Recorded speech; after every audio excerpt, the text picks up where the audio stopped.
Hello बच्चों, let's read the question. इस question में हमें बोला गया है कि which of the following is a possibility for most of us in regard of breathing. Breathing के प्रोसेस में कौन सा ऐसा पॉसिबिलिटी है जो पॉसिबल हो सकता है, ऐसा चांसेस जो कॉन्शियस एफर्ट के थ्रू हो सकता है, जहाँ पे हमें कुछ स्टेटमेंट्स दिए गए हैं। सो इस क्वेश्चन की अगर हम की कॉन्सेप्ट के बारे में बात करते हैं, then that will be breathing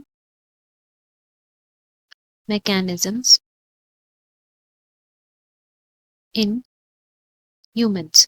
मतलब ह्यूमंस के जो ब्रीथिंग मैकेनिज्म है उनके बारे में हम लोग यहाँ बात करने वाले हैं। सो सबसे पहला जो हमारा दिया हुआ है उसमें बोला है कि one can consciously breathe in and breathe out by moving the diaphragm alone without moving the ribs at all. So इस स्टेटमेंट की अगर हम बात करते हैं तो सबसे पहले अगर हम लोग इंस्पायरेशन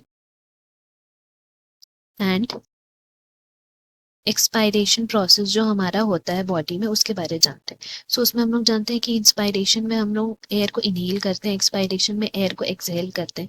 तो इन दोनों प्रोसेस में हम लोग जानते हैं कि प्रेशर को अंदर मेंटेन करने के लिए तो हम लोग लिख सकते हैं यहाँ पे कि हमारा जो रिब्स है वो और डायफ्राम, ये दोनों मिलके ये रेस्पिरेशन का प्रोसेस करता है। सिर्फ डायफ्राम रहेगा तो भी रेस्पिरेशन नहीं हो पाएगा, सिर्फ रिब्स रहेगा तो भी रेस्पिरेशन नहीं हो पाएगा। दोनों का इंपॉर्टेंस बहुत जरूरी है, तो इसीलिए हमारा पहला स्टेटमेंट तो गलत हो गया। नाउ बी में लिखा है कि lungs can be made fully empty by forcefully breathing out all the air from them. तो ये जो स्टेटमेंट है ये भी गलत है। क्यों? बिकॉज एक हमारा रेसिडुअल वॉल्यूम रहता है, एंड ये रेसिडुअल वॉल्यूम क्या है? It is the volume of air that is present in our lungs after forceful expiration. तो ये रेसिडुअल वॉल्यूम ऑफ लंग्स हमारे लंग्स में ऑलरेडी प्रेजेंट रहता है। ये वॉल्यूम हमारे लंग्स पे, क्यों? लंग्स को कोलैप्स करने से बचाने के लिए ये वॉल्यूम ऑफ एयर प्रेजेंट रहना जरूरी है। इसीलिए लंग्स का वॉल्यूम में जो एयर है वो हम लोग फुल्ली एम्प्टी नहीं कर सकते, तो इसीलिए ये स्टेटमेंट भी गलत हो गया। नाउ सी में लिखा one can breathe out air totally without oxygen. तो ये स्टेटमेंट जो हमारा वो भी गलत है। क्यों?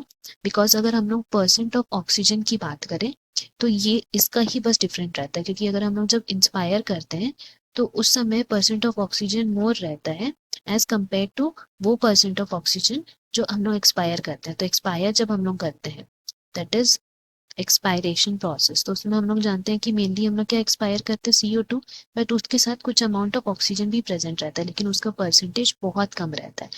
हम लोग बोल सकते हैं कि लेकिन कुछ अमाउंट ऑफ ऑक्सीजन बाहर जाता ही है। That is the reason option C भी गलत हो गया। नाउ डी में लिखा है कि one can breathe out air through eustachian tubes by closing both the nose and mouth. तो ये स्टेटमेंट जो हमारा है वो करेक्ट है। क्यों? बिकॉज अगर हम यूस्टेशन ट्यूब की बात करें देन बोल सकते हैं कि ये कनेक्ट करता है मिडिल ईयर को टू दी नेजोफेरिक्स। नेजोफेरिंग से ये कनेक्ट करता है with the help of a canal.